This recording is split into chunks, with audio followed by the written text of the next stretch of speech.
What's up, good people? Welcome to another edition of C.A.P.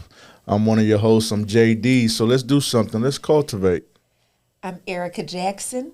Let's accumulate. I'm Chamel Jackson. Let's prosper. Hey.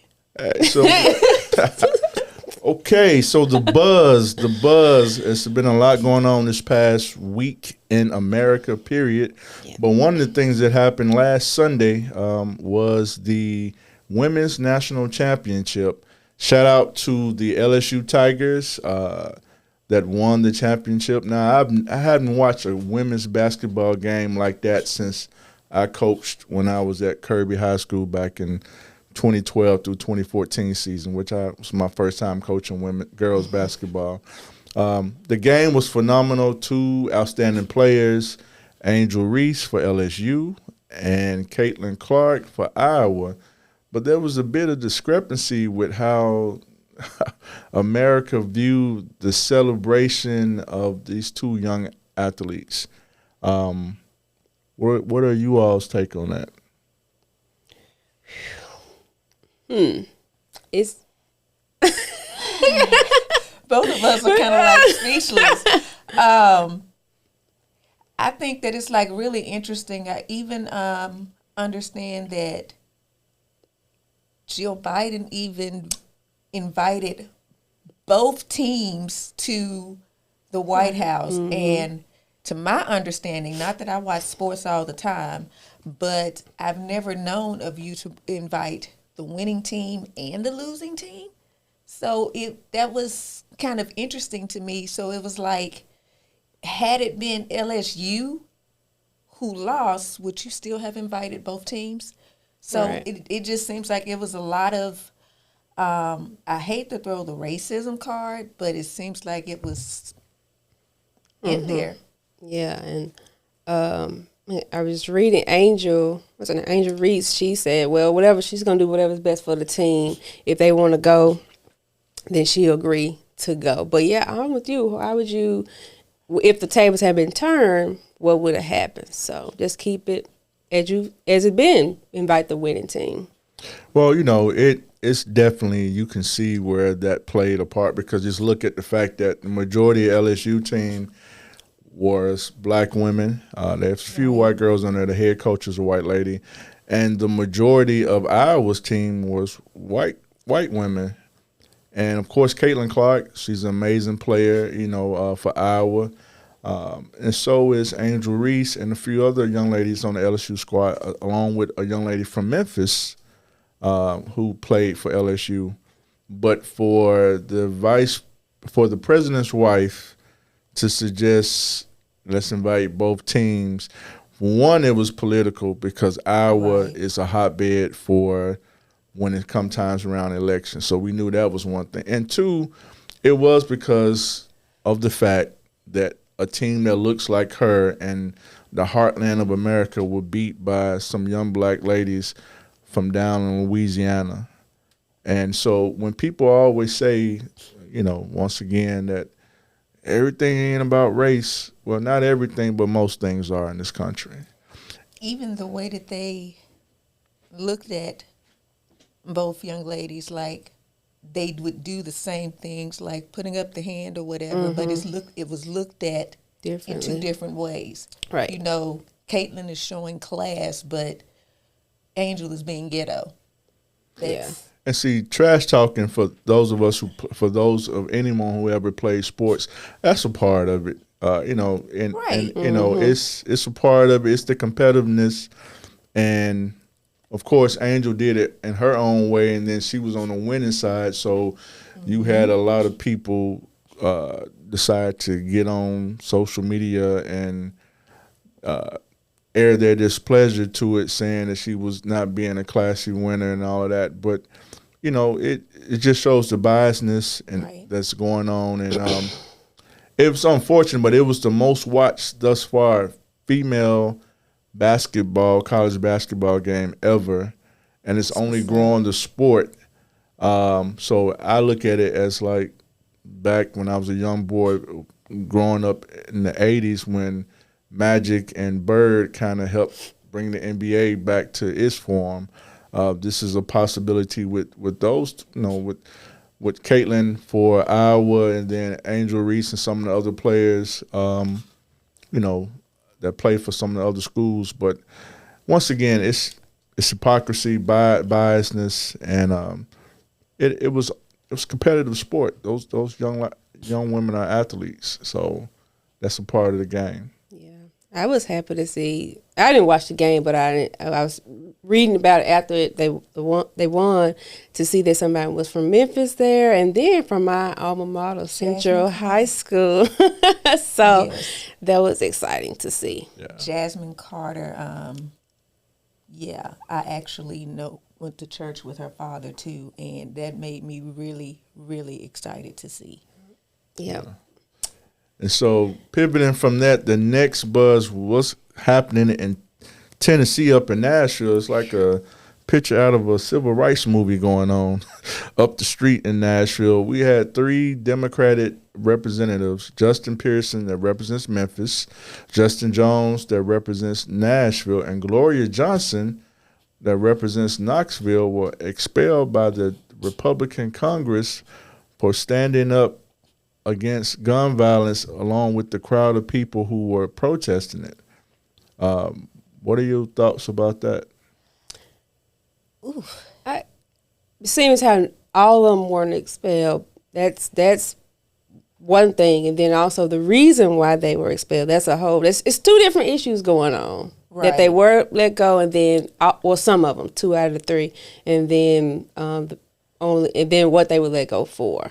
Right. So just reading about the gun laws and things is what's going on. Something definitely needs to be done. And there's different ways to do it, but I just think, and I've seen people say they're going to try to get them to get their seat back. So it's a lot going on. It's not just, it's everybody's hearing about it. It's being talked about. So it's a big thing, so I'm looking forward to seeing what's going to happen on both ends.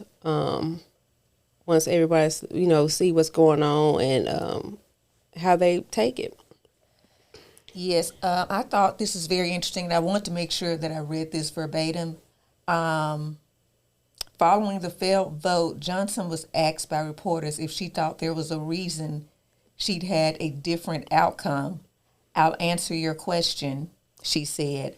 "It might have to do," and we just got through talking about this, she said, "it might have to do with the color of our skin." Mm-hmm. And that came from Gloria Johnson. Yeah. Well, I mean, she's the white lady. Both of the brothers, the name Justin, both are black men, and it was obvious. Once again, when people say everything is not about race, well, most things are, and the reason why it keeps happening, in my personal opinion, is God is exposing what has never been healed or fixed from this country. And so when people, whether it's white people that say it and a few black folks that love to say that, but it wouldn't keep exposing itself. He wouldn't keep exposing it, I should say. And it's right in front of us. And now we got to pick up the mantle because our grandparents did back in the 50s, 60s, when the civil rights era was going on. Now it's our time, which I never would have thought coming out of high school when I came out in the mid-'90s that we would be going through this whole situation in this country. But since it never was addressed, handled properly, and people thought just because now as black people some of us can get the bag, and we had a black president for a moment, which when he was in office, a lot of stuff was going on because people had their hatred of the fact that, it seems like they're trying to be on the same platform as us. That's not all white people, but it's a lot that think that way. Mm-hmm. Right. Then you have some black people who feel like they can get their get in heaven card by making excuses and acting like it doesn't exist. And we just got to be real. If you really love your children or your potential grandchildren one day, what type of world are you going to leave them? Are you going to be in for this fight to get equality, or are you going to sit back and say, well, it's really not that bad. I can't get with that, because they keep showing its face. And just what happened this past week in Tennessee, up in Nashville, that was obvious. And, three Democratic representatives stood up for the gun against gun violence, but only 2 got expelled. It happened to be the 2 black guys. So it just shows you the mindset of conservatism that's under the disguise of really racism and bigotry. Right. And so something has to be done. It's not going to get better if we keep on shielding it under the rug. It's not. It's definitely not. It's racism and bigotry has been a bully in the United States ever since our ancestors first landed on the shores, ever since they took things from the indigenous people, the Indians. And like I always say, the only way you get a bully up off you is you got to smack the bully in his mouth. I'm not about violence, but what I do understand is you have to protect yourself. Sometimes marching and pleading, folks, they really don't care about that.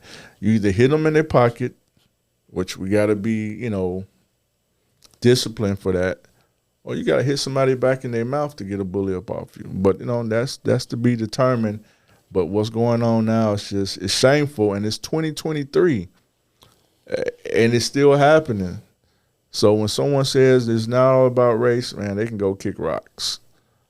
There's a clip I shared on my social media from a movie called Killing Them Softly with Brad Pitt, and he was at a bar, and the guy President Obama was speaking on the television, and he was saying this is one nation under God, and all of that stuff that presidents say, and then the guy mentioned something about Thomas Jefferson, and he basically said no, Jefferson was a hypocrite. He wrote that because he didn't want to pay taxes to the British, had the folks go out there and fight, but he had children by a slave girl, which, let's just be real, they make it seem like it was a love affair. She was his property, so whether she wanted to do anything or not, what could she do? So he was basically a hypocrite, and he was just saying America is, unfortunately, it's not so much like it's a country, but it's a business. And that clip itself just speaks volumes. So if you get a chance to see the movie Killing Them Softly, it says a lot. That clip was a powerful clip. Wow. A lot of great information with this buzz. Before I go to the next topic, just everyone, please remember who are viewing. As you watch, please be sure to click subscribe on that button, share, comment. We always want to hear from you. Listen, we are so excited about this podcast today. A few weeks ago, not too long ago, we were able to have our first guest, Tamika Chambers-Williams, and that was absolutely amazing. Today, we have another guest that I'm happy to introduce. This is my friend, my brother since 2010, doing a great work in the city of Memphis with the youth and the arts and the schools. We're happy to welcome Mr. LaDell Beamon today. Welcome. Well, happy to be a part of this. I've been holding this in. I'm proud to be in this edifice. Just going down, got Michael Jackson on the back. And it's just real good to be here. So I'm honored.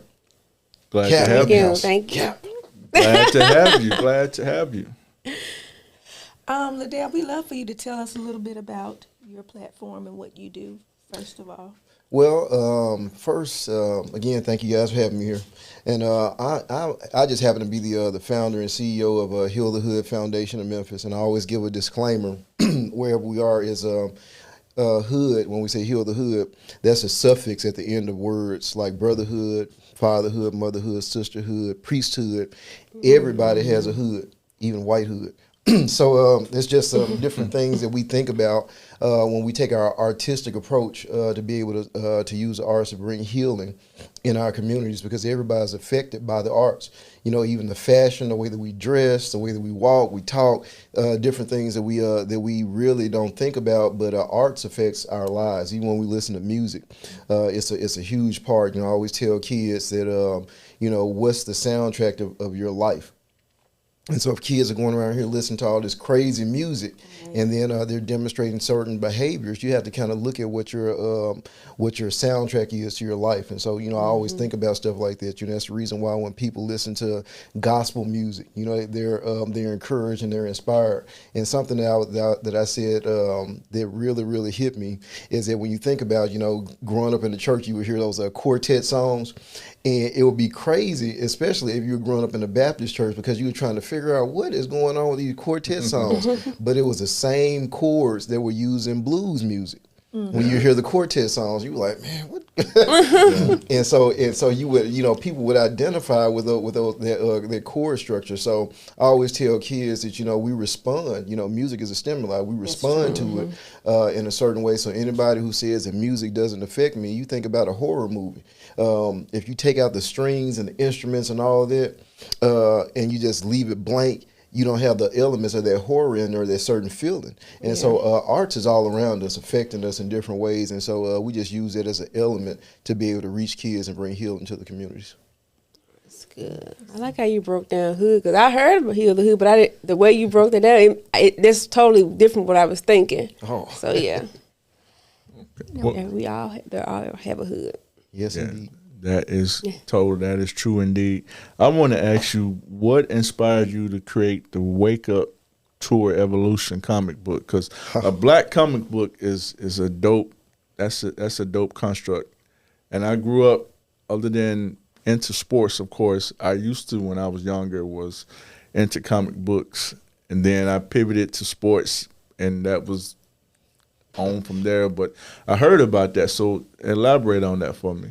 Well, you know what? I didn't have, unfortunately, I didn't have an opportunity to actually to read a Black Panther comic book when I was coming up. I didn't really until, he was introducing Marvel. I really did. I missed it because all I saw, coming up was Spider-Man, Superman, Batman.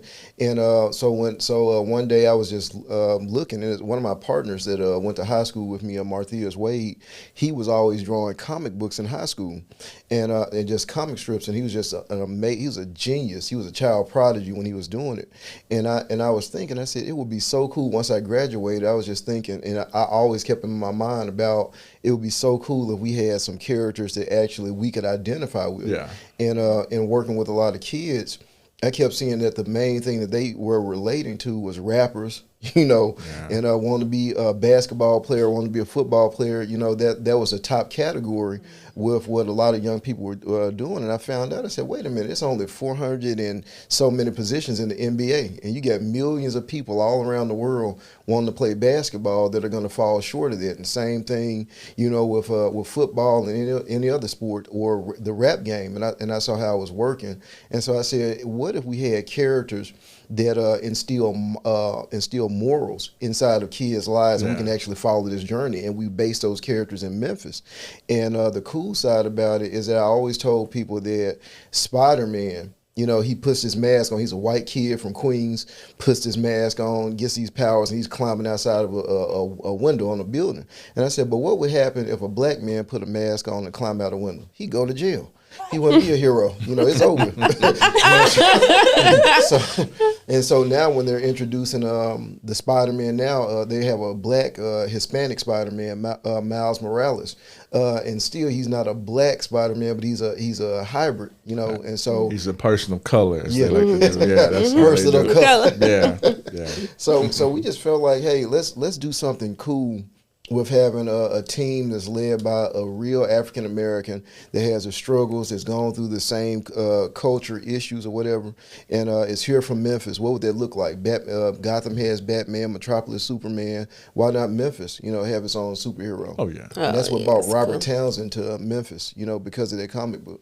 Wow, that's what's up. Cool. That's dope. Yeah, it is. That's dope. So you mentioned Robert Townsend, a celebrity. So I noticed you brought up Master P, Genuine, and John P. Key. A lot of different celebrities you have brought to the city. So what is when you're thinking about who you want to bring, what do you keep in mind when you want to invite people to your different events? I think about their message. Where it is, because when I met Master P, as a matter of fact, and it was so weird because, and I don't think I've ever said this on anybody's show, but I was going to say this here.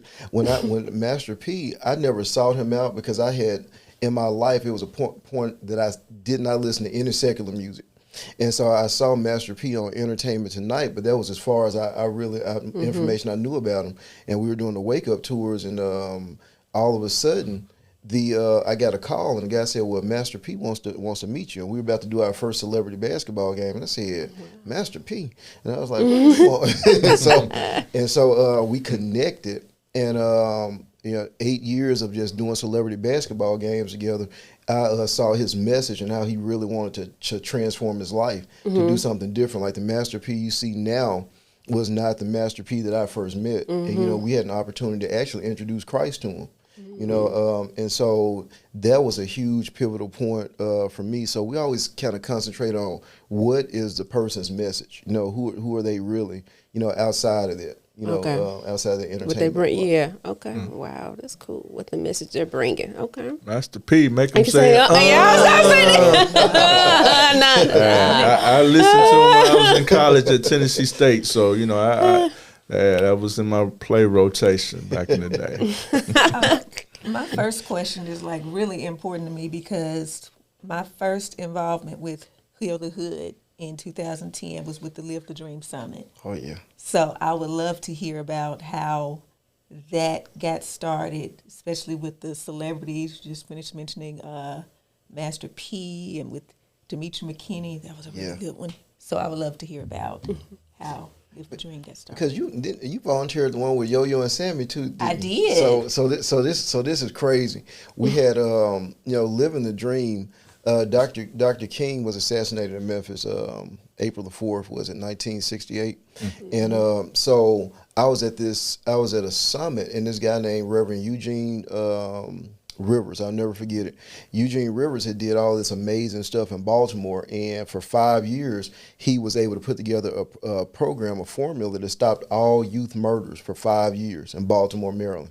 And Baltimore used to be one of like the murder capitals of the world. Yeah. And he was able to shut it down for 5 years with this thing called the 10-Point Coalition.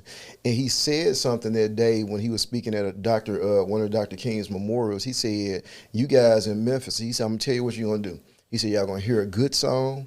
You're gonna hear a lot of great singing. You're gonna hear a good speech. You're gonna go home. You're gonna eat some fried chicken, and then you're gonna go home and kill somebody the next day, right after this." And I thought about it. I was like, man, because he was telling the truth. Because that, we keep seeing this thing happening in Memphis. And I said, you know what?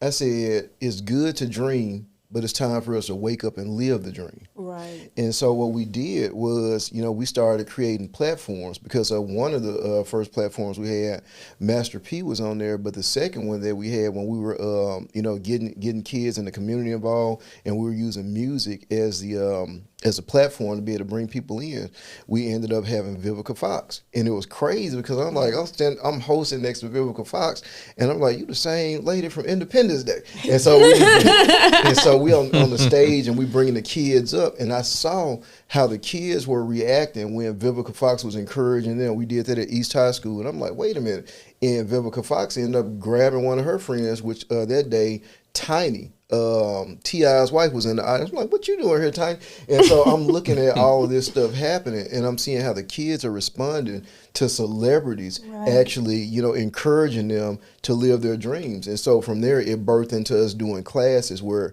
Yo-Yo and Sammy ended up coming, and Yo-Yo was doing this thing about literacy, and she was rapping and using her words to create just a different side of educating kids by using music. And so Demetri McKinney, just everybody. And that day when Clint was on there, we did the whole production and shot the gun, the prop gun, Powerful. everybody. It was crazy, but Demetri McKinney, for her to be able to, even that day, to encourage those who were on the stage. And so that's what means a lot to us, when you can kind of have classes taught by celebrities, be neck and neck with them, and actually birth what's on the inside of you for you to be able to live your dreams. And I think that's what contributes to getting Memphis in a better place, encouraging people to be their authentic self and live their dreams too. So living a dream birthed out of that. And I never said that before on anybody's show, because that's where it came from. Instead of us just dreaming, let's dream, that's cool, but let's live those dreams. Yeah, that's good. That's definitely And Demetra McKinney inspires me too. She's. I think she's gorgeous, man. That's one of the reasons I used to watch House of Pain. She's one of my. But what I wanted to ask you was, what has been your biggest challenge with Heal the Hood Foundation and Memphis Shelby County school system? I'm a former educator. Chamel has been an educator in the school system. Erica has worked different programs outside with the school system. So we know, living here in Memphis, how things can, the different discrepancies within the school system. But what's been some of your biggest challenges? You know what, Brother Jerry, I like you. Okay, that's a good question. Because I know we probably crossed paths at Kirby too, because we were mentoring a little. We had the twins over there and Ice. We would come over there and mentor at Kirby. And the strange thing for me, you know, throughout our entire dealings with, because we started Legacy Memphis City Schools when we first started touring in the schools in 2005. But as we kept moving through the schools, it was like the politics, you know, that actually takes place inside the school has been the hardest thing for us to overcome. Because it's a lot of that, you know. We had, I'm not going to mention the program, but we were up under a certain program. And I told God, I said, this last year, because we were really dependent on some of the contract work that we were doing, I said, God, if you get me out of this program and sustain us, I'll never go back under this program again. We'll go in under our own entity, because they wanted us to just get, and I understand data is important. And so we had a model that we would go into schools, and the next thing you know, I'll never forget, we were at this particular high school, and we had 200 gang members in the library. And the way that we did that was, one of the guys, we ended up winning him over. And he was like, he said, well, look, if you show us something, which we took him on a talk show, something similar to this, we were just talking about what was going on in the city. We put him on TV that same day, and he was like, this crazy, y'all honored your word. And I was like, yeah. And so he said, well, I'm going to do something for you guys. I'm going to let you guys be able to talk to my guys. And I can mention his first name, Dante. He was a vice lord, had 200 gang members up under him. And so he said, I called him down to the library when y'all doing a mentoring session. And keep in mind, SCS only wanted us to have 20 kids to sign their name on the sheet to be able to turn it in. That's all they wanted was to be able. And I was like, no. I said, and so the 200 kids came down there. We told the coach, we told the principal that we were going to have the meeting with them. And so they used that as a setup, because back then you couldn't have your cell phones, and they were suspending people for cell phones, and so the kids were like, they were like, they coming in, and they just came in there, started trying to grab these kids and use it as an opportunity, and so it would have made us look bad if we didn't do something. So we just started getting the kids' cell phones, put them in our backpacks or bags, and we kept them until it was over with. And then those kids looked at us like, what just happened? But they knew we were on their side. But I saw that, man, they only want to leverage this for what they want to leverage it for. And that's the reason why a lot of our kids are being uneducated, being passed on, that No Child Left Behind. It killed our kids. It did. And so the politics has been the hardest thing that we've ever had to deal with, you know, in the school system. Yeah, Makes I sense. can see that. Yeah, it does. So just talking about the kids. So you out with all the different programs, the conferences, the tours. Which one of the programs has the kids most responded to the most, based on their feedback? Wow, the Wake Up Tour is a hot item because we're able to go into the kids' schools. It's kind of like a mini concert. Okay. So you take in these artists and the actors and the singers and dancers and motivational speakers. We even have a magician that travels with us. And so when we go into the schools, the kids are going bananas. It's almost like we've been we had to get locked inside of in our earlier days. We had to be locked inside of gyms when the kids are going out, because the kids like going crazy. It was like the Beatles when we first started. And so when we understood that we really had the ability to be able to reach those kids, and it was kind of like a fanfare that was happening, but it was all positive people on those tours, it was able to take us to a whole nother level. And I think that was what attracted Master P to us, because K97, they came in and they were like, man, these kids are going crazy, on these wake up tours, and it's all positive. And so during that time, the Coliseum was still open, and they were doing what's called Summer Jam. And K97 saw what was happening. And the next thing I know, the artists we had on our first original artists that we had on the tour, all of them ended up making it to Summer Jam that year. They had been trying for 4 years to get on Summer Jam. But once they saw the Wake Up Tour, the artists were on the Summer Jam, and they were back there eating lobster with Jermaine Dupri and Paul Wall and Mike Jones on them. And it was so crazy. Mike Jones. Mike just, woo. So it was crazy. But the Wake Up Tours, we've had kids turning their guns. They had guns in the schools. We've had kids. We had 30 girls at one tour. We did a skit, The Mix Up, because Eric, you saw that movie. We did The Mix Up, and when we did it as a skit at the school, we had 33 girls to get up at a middle school. And all of them were crying, and they had to go to the counselor because 33 kids had been molested. And that tour was a vehicle that, brought forth some of this stuff. So the Wake Up Tour has been our, ticket. That's powerful. It is powerful. I didn't know, do they still do the Summer Jam, K97? They hadn't done it in a long time. When you said, I'm like, oh yeah, they did used to have that. I know that there's been this amazing project that you have been working on creating, the Hero Empowerment Center. So I need you to tell us about the Hero Empowerment Center and what that includes. Yeah, and I will try to make this short as possible, but it's powerful. We were when Robert Townsend ended up bringing Keenan Ivory Wayans to Memphis, and he bought him because what happened with the comic book. And we were getting ready to really start doing the superhero movie here in the city of Memphis, getting ready to launch that project. And Mr. Townsend, he was like, well, hey, I'm going to bring some people in town to kind of see where the city of Memphis is, and can it withstand having a superhero project being filmed here in Memphis. And so because a lot of the shows, like on CW, they're shot in Vancouver, and so the superhero shows. And so we were like, well, okay, let's see if we can do this. And so he was like, well, can you just get us a plane ticket? You're going to have to fly us in first class. We don't want any fees. And then he said, so it's going to be 3 of us. And it ended up the third person couldn't come because of she had previous engagement. But the second person was Keenan Ivory Wayans. I'm like, from Living Color, what? Wow. And so, they come into Memphis. And we found out later on that the third person was going to be Oprah Winfrey. And so I was going to have those 3 people riding around. I mean, because I was taking them around the whole time. So they spent 3 days here. They didn't want any media. They just wanted to see the wherewithal of the city to be able to withstand what we were getting ready to do. And they couldn't find exactly what was needed here in Memphis. And so they were like, you guys are going to have to build something up. And so we were like, okay. And so we started looking for land. And long story short, we found a property, and then one of the counselors, the commissioners, he was like, "Well, you guys gonna have to come up with $200,000." I'm like, $200,000, and so God told us, and this is true story. Like said, ask for it, and I was like, okay, God. And so I went and we asked the guy who's in New York. This company is in New York that owned the property.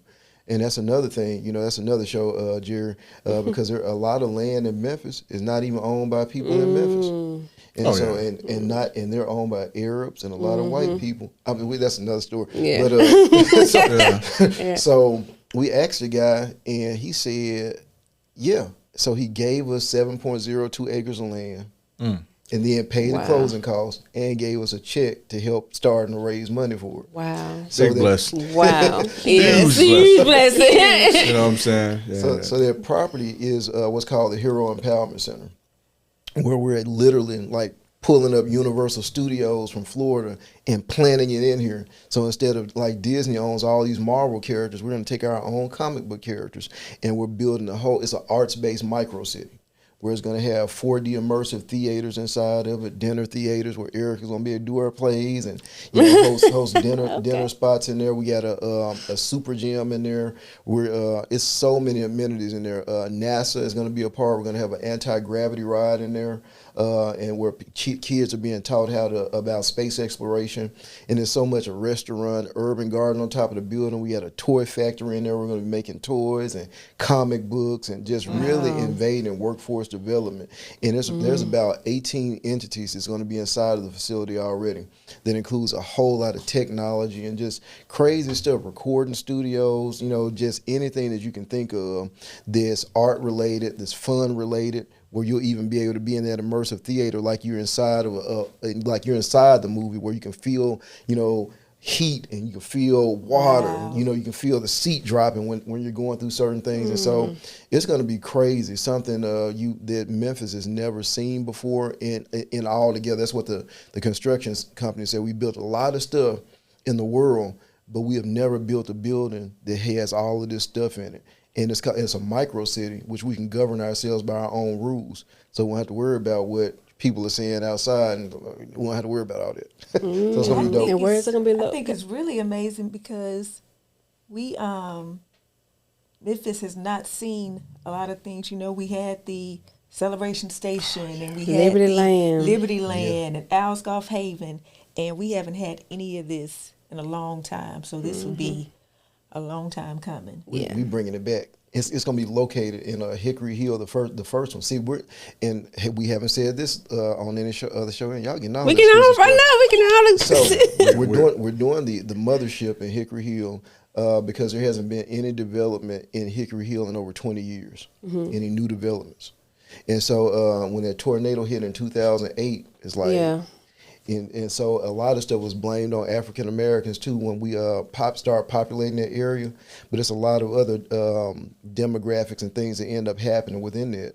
But the thing is that this facility is owned by African American. I'm just a dude from South Memphis, but we're bringing in other African Americans, and just people that really are about their business and restructuring the dynamic. So it's going to be historic for us. But we also have 3 other locations that's going to pop up in Memphis, So we have never announced it before, but we have 3 other miniature locations that's going to be popping up throughout the city. You heard it first at the C.A.P podcast. That is going to be dope, man. It's good to hear something groundbreaking like that. So naturally, since you're on the C.A.P podcast, we wanted to ask you, what moment in your life caused you to cultivate the vision of Heal the Hood along with all its branches? 2005, I was watching TV, and we had already been doing we were 1 year into the Wake Up Tour, but in 2005. It was a broadcast that came on. It was a newscast, and it said for every day of the new year, there had been a murder. Somebody got killed, and then the murders kept on going until the summertime. That year, it's like somebody got murdered every day. It was every day. It wasn't like every other day. It was like every day, and so the murders stopped. When we had a break in the summer, it stopped at 100 before the chain was broken. It was every day. And when I saw that, I was like, we got to heal the hood. And I said, that's it. And so I started thinking about all the concepts of, what that meant. It was like it just rushed at one time, and about having all these abilities to be able to, what makes up the hood. And it wasn't just about, people spraying graffiti on walls. It was about when you have an adult that is suffering from a bad adulthood because they had a bad childhood. Which created bad motherhood, parenting skills, parenthood, all these different things. And what does it look like to develop, programs or formats that can start the reprogramming to happen in these lives by creating opportunities? And so that's what really got me into it, really understanding that it wasn't that the parents were being bad parents. It was the fact that they were parents that just didn't know. They grew up, and they didn't come with an instruction manual, or they had parents that stuff happened generationally, that they just inherited the attitude and what they're doing, So poverty, is something it's a mindset, You know, when you Most start definitely. getting into these different things, you're like, it's how you're thinking and how you're mentally being programmed. I didn't know what saved my life was a clarinet, because somebody literally told me, and when I was in 6th grade, Roman Hughes, shout out to Roman Hughes, he said, look, if you don't, do something different, because I'm from South Memphis, 4 of the guys that was with me, they were end up being on America's Most Wanted from my neighborhood. And so I was getting ready. I was going to be in a situation. I could kind of see it, that it was going to happen. Roman Hughes said, "Man, you got to do something." And I picked up a clarinet. I saw Benny Goodman on PBS playing clarinet, and I said, "Wait a minute. That's a man playing a small instrument, so it's manly." And I said, so I don't have to carry this big old tuba or something. So, and I knew I was going to have to ride the bus, so I needed something small. And so I saw Benny Goodman. In that moment, I would go from South Memphis to Colonial, which was a creative and performing art school, and I would go from South Memphis to Overton, where I was introduced to Grammy in the schools. And so Larry Blackman from Cameo, Michael Green, who was the guy who was over the Grammys, I saw them at Overton, and they were teaching us and all this stuff. And so Brandon Porter, Pastor Bishop Brandon Porter said this. He said, once a person's mind has been expanded, it can no longer be reduced to its former state. And so I would come back to South Memphis, but South Memphis wasn't in me no more, because I had been exposed and expanded. And so now I can still understand the hood. I got this. I understand this right here, because somebody was shot right in front of me. I watched this stuff happen. And so, but on the other side, I understand now why these kids are missing stuff, because they haven't been expanded yet. Right. And so that's what really got Heal the Hood moving. Wow. No. So you have done so much with the youth and with the arts, with the city of Memphis as a whole. What would you say you have accumulated over the years? Ooh, a burden. No. it's over the years, and it's like, and Miss Eric, you guys really got me with that question, because when I really think about, I think about something Shabadoo said. He said Wow. his cultural capital is what he has collected, and so I never sought after celebrities and stuff like that, because I never thought in a million years that I would be working with the people. I never thought about that. I mean, it's like we grew up on The Last Dragon, Yes. Jerry. We grew up on that, and so when you grow up on stuff like that, you like that's like millions of lifetimes away from you. And then the next thing you know, here it is. The moment that me and Tamak met, he's like, I feel your spirit. He said, I'm in the spirits. He said, I sense your spirit. He said, you're a good person. And he said, let's make something happen. Same with Michael Jai White. We became brothers and we're friends, but all of this weird stuff that I feel like in my carnal mind, this shouldn't be happening. Right. But it's happening for some reason. And I'm like, so this cultural capital is what I think I have accumulated, and the respect of being able to call these people and being able to say, okay, if they're in town, why can't they come over here to the C.A.P show? Or if they're in town, why can't they come over here to my friend shows or be a part? Because you guys are doing something positive versus being exploited on somebody else's things just for Right. high ratings. Because these guys bring something different to the table, and you guys have a different heart. So I would say what I've accumulated is cultural capital, because that's been me the too. biggest thing. Yeah. I like that. I like how that sounds. He's like, everything. Cultural capital. No, Cultural capital. I mean, money is good. We all want the bag, but that far exceeds that, because that's something that can outlive you. Yeah. So I like how that sound. Never thought of that, but yeah, that's Social yeah. capital. Maybe think about social capital. Okay. All right. Let's talk about prosperity, and not just financial, but emotional, mentally, physical prosperity. So, as you all continue to work on Heal the Hood, what has allowed you to prosper, just as yourself working on Heal the Hood? You know what? And I would talk from two things. Like it's always a struggle when it comes down to financial things. I'm gonna tell you why it's a struggle. If we were doing something negative, we could get money. I mean, it would be so quick. because that's what is expected of us as African Americans, to be out here shaking on something, to be on a red light twerking, because you're getting awarded for being negative, for being a buffoon. Buffoonery really sells with African Americans. It just works. And you look at the city. We get if you go up and rap about, you can give turkeys out for Thanksgiving, but your whole life can be rapping about drugs and what you're gonna do to women and all this type of stuff, and give turkeys out on one day, and all of a sudden you can get a street named after you in Memphis. So, but the reverse side is you could be not a part of none of that negative stuff.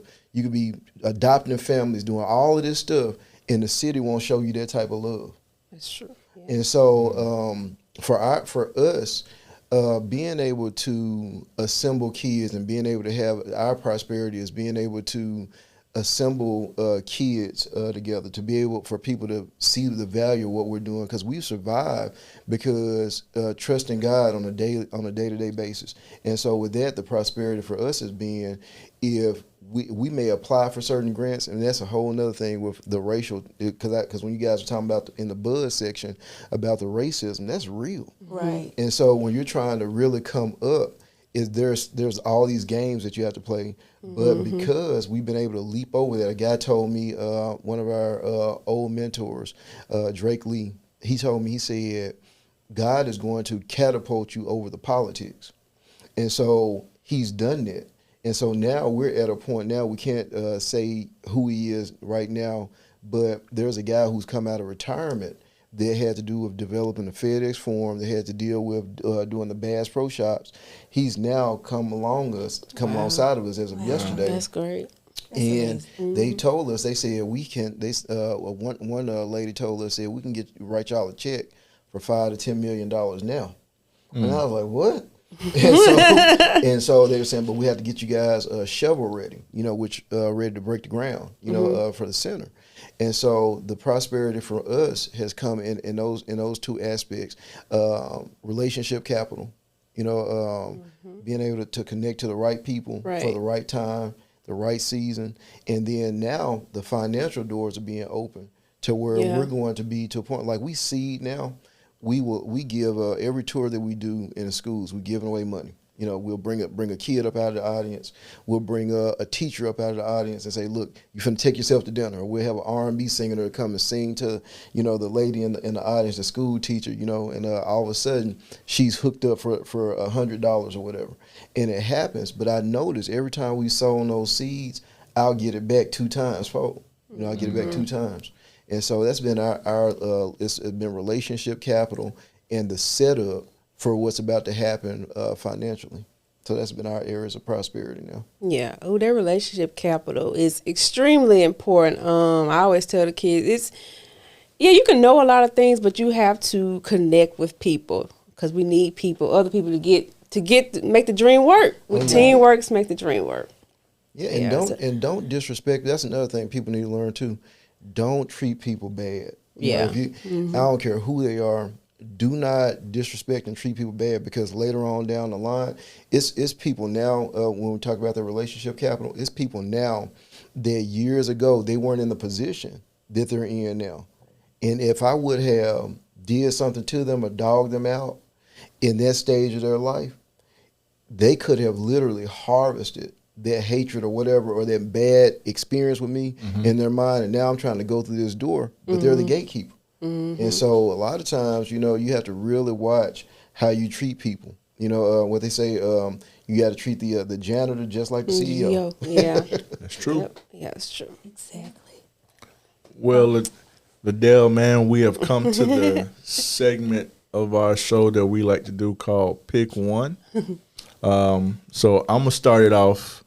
I'm a big music fan. I'm a big fan of a lot of things, sports, a lot of things. But I want to know, mint condition, Pretty Brown Eyes, or Boys to Men on Bended Knee. Oh, now, my God. Mercy. Both of them are classics, and I like both of them. But far as for me, I got to go with Pretty Brown Eyes. I remember it like it was yesterday when it came out. But what pick one? Which one would you go with, man? I'm rolling with you. When Pretty Brown Eyes first said, I know what you're looking too. yeah. Yeah.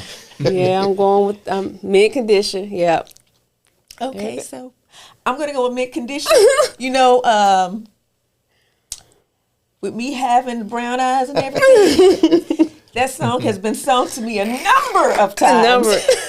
So yes, yes, I'm gonna go with that one.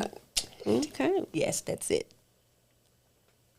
That's consensus. Pretty Brown Eyes. Now, on Bended Knee's a good one, but Pretty Brown Eyes is Stokely. I'm a huge fan of Mid Condition and Stokely, and it's just, that's a classic. That's forever a classic, man.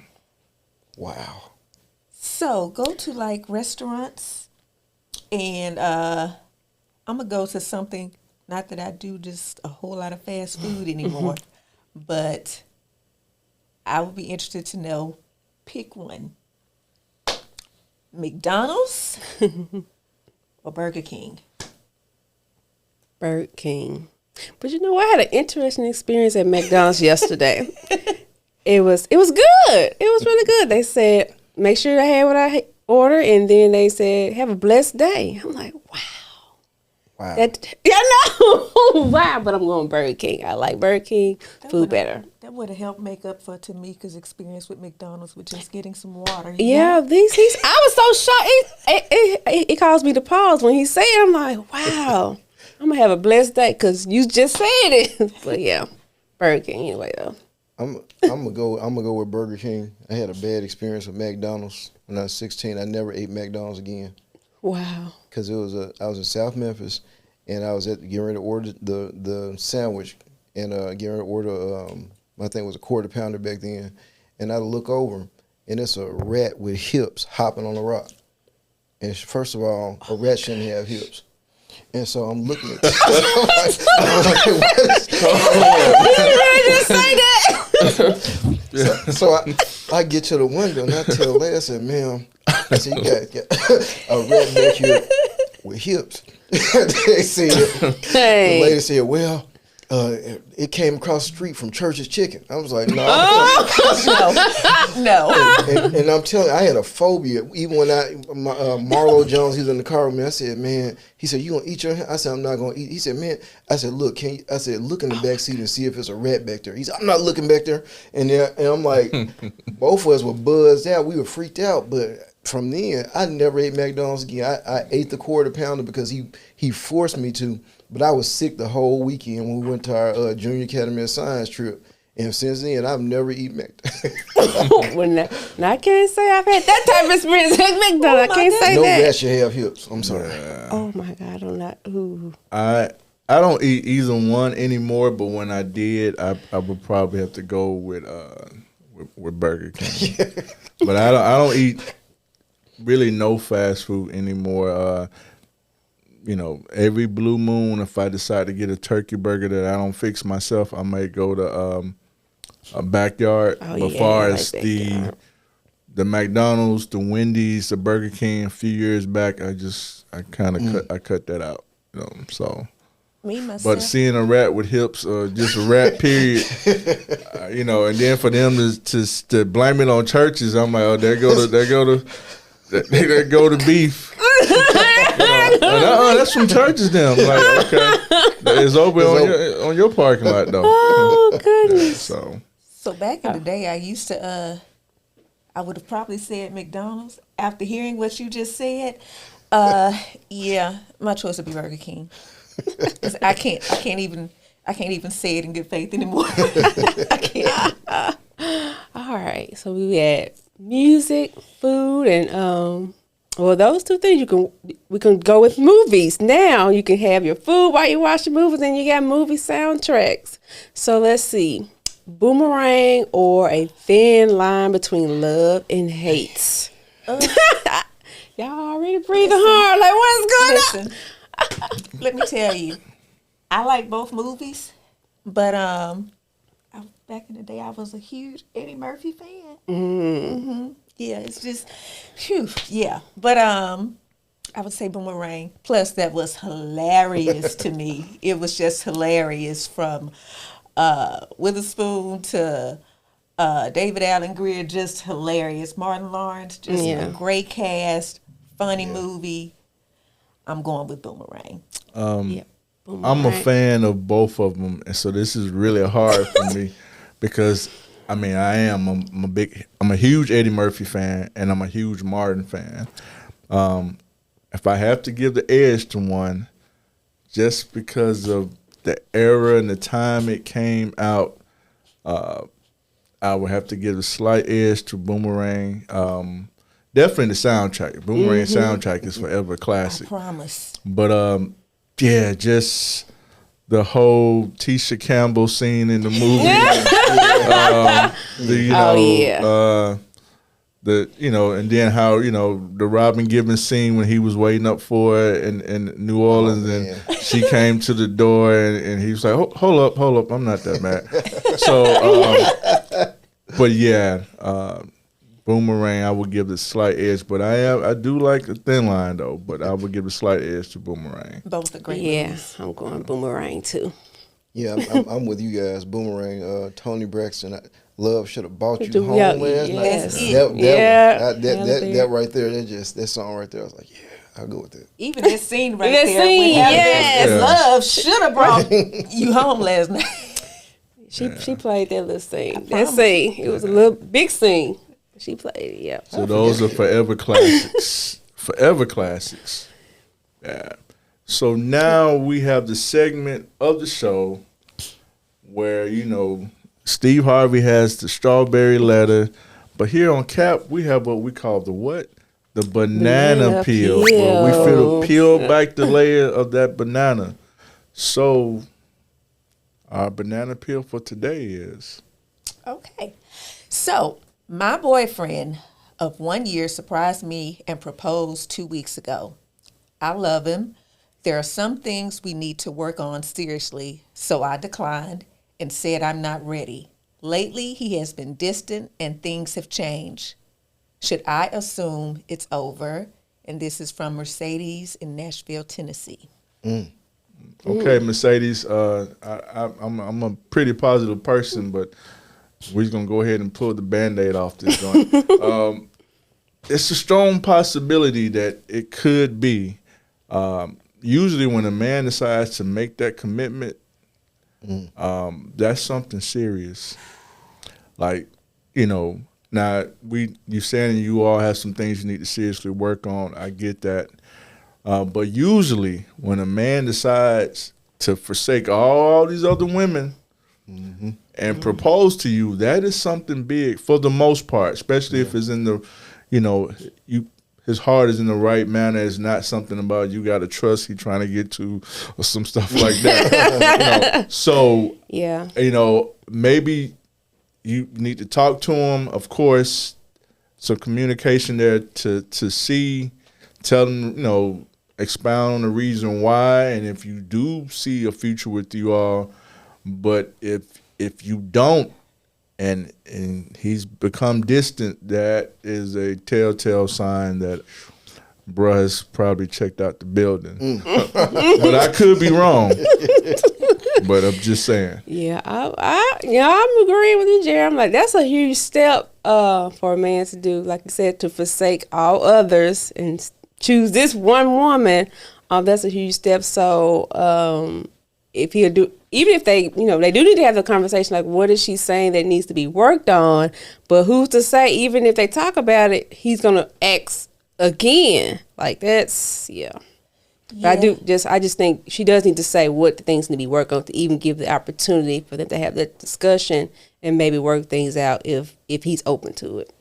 I agree. There has to be a communication going on to see what other things that we need to work on, or that you need to work on, rather. But in my experience with a lot of guys, I'm kind of like with what Jerry said. If he's starting to become distant, it's safe to assume that he's probably getting Checked closer out. and closer to that route. He's checked Check that out. out. Yeah. Wow. Damn. I agree with Jerry too. I'm like, I think you put the jetpack on because it does take a lot of emotional energy, to actually get to that point where you made up your mind that this is what I'm gonna do. And plus, you got to think about the ratio of how many women it is to one man, and for him to say, forget all them other ones, I want you. And when that happens, that really that just probably crushed him a little bit. Right. Really, really broke him a little bit. And so with that, when you break a man's heart like that, at that point, it's going to be, it's hard to recover. Yeah, the way we handle things as men as opposed to women, it's just what it is. It's totally different. And then also, we don't know did he propose in the confinements of a lot of people around, or or whatever the case. She didn't say that. I mean, you know what I'm saying? So, and it could have been, even if it was private, just the fact of it being rejected at that time. They've been together a year, so some people may say a year's not that long, but a year's longer than 6 months. Yeah. And pretty much, depending on the man, we kind of know after a certain period of time, the good and bad of this woman, do we want to commit our life with them or whatnot? But the confinements of it, whether it was privately, but definitely if it was out in the open with his friends and stuff, Right. now you got to pick your face up and be like, yeah. So, but hopefully, Mercedes, you all have that conversation, and so you can know and tell him why, if you didn't already, and not just kind of generically that we need to work on things like what is it specifically, and if you really see yourself wanting to be his wife, and maybe that can help. But if not, they pretty much, what I'm saying, like another mint condition song, nothing left to say. Yeah. Okay. Yes, sir. Wow. Down on bended knee. She Listen. said no. I'm sorry. To all our viewers, make sure that you send your banana peel questions to the CAP Podcast 3 at gmail.com. And also, don't forget to click on that link right now as you're watching. Click on that link right now and Right subscribe. now. Not now, but right now. Right now, subscribe. All right, so now we have our moment where we each give our little tip. We have our brain drop, our detour moment, and then with me you have the forget all that moment. And so today's forget all that moment is about when you are rejected from a significant other and then you get back into the dating world. A lot of times when you're rejected by someone, you may think you need to change yourself in order to be accepted by the next person, but I would say do not sacrifice yourself. Do not sacrifice yourself for anybody, because you are you for a reason, and there is somebody that's going to accept you, all of you. So be you, because you are you for a reason. That's good. That's good. I like that. Thank you. For a detours moment, I would like to say something from my book, From Detours to Destiny, that I have been working on, and it just gives a little piece of me. A few years ago, I was at this point, did not have a job, looking for jobs. It's hard to find work and everything, so I guess you could say I hit my own detour. Didn't know what else to do, and I had these visions of things that I wanted to do in life, doing a play, doing a conference. And rather than stay stuck in my detour, I chose to take that moment, and I felt like God was speaking to me to go ahead and do this. And with a dream that I had had in me for like 14 years, I started Ephesians 6 Productions with launching Manifest Conference. But the thing about that is, from that, things skyrocketed. I've had moments where I had low self-esteem, didn't have a lot of self-confidence, didn't really feel like I could do a whole lot myself. But it's like after that, I knew this was my element. I knew this is what I was called to, and I stepped into that rather than to stay in my detour. So I say all of that to say, if you're going to go from detours to destiny, you got to step out the box.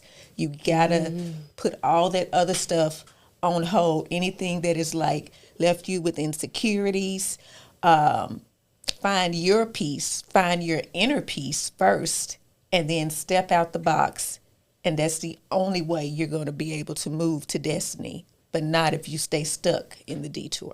That's good. Step out the box. Very powerful words from both Chamel and Erica. So now the brain drop moment. I'm simplify it for you. There's no risk, no reward. I'm gonna say it again. No risk, no reward. Basically, anything you're trying to do in this life, you have to step out not only on faith, but there's a certain level of risk you're going to have to take in order to achieve something you've never done. And the risk could be maybe leaving behind family for a moment, making a move to a different city, changing careers, starting your business, or just doing whatever it is that God is putting you that you feel close to, but everybody else may not see. You got to tune out all the noise of doubters, even your own self-doubt, which will come about. But for those who ever been successful in any type of form or fashion, not only just financially, but just overall, they had to take a risk. So it used to be a show that I used to like watching called Fear Factor. You have to overcome your fear, take that risk in order to receive the reward that God has for you. So just remember, no risk, no reward. Before we leave, I just want to say thank you again to LaDell Beamon for Thank you for visiting us coming, today. bro. It was good having you here, man. Can you tell us, LaDell, what is the way to get in contact with you on social media or email, especially even if you want to donate to help with the Hero Empowerment Center? Awesome. You can all of our social media handles are on our website, hthmemphis.org.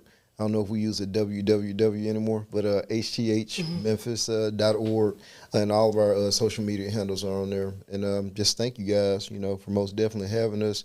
And just I feel good now. I need a C.A.P T-shirt or something. I feel good. You've been capped. Wow. Well, we want to thank everybody for tuning in on another episode of C.A.P. Remember to send in your banana peel questions to the cappodcast3@gmail.com. Not only look at it and like, but subscribe. Yes. Share with others. And definitely, until the next time we see you all, remember to cultivate, Accumulate, and prosper. See y'all later. See y'all later.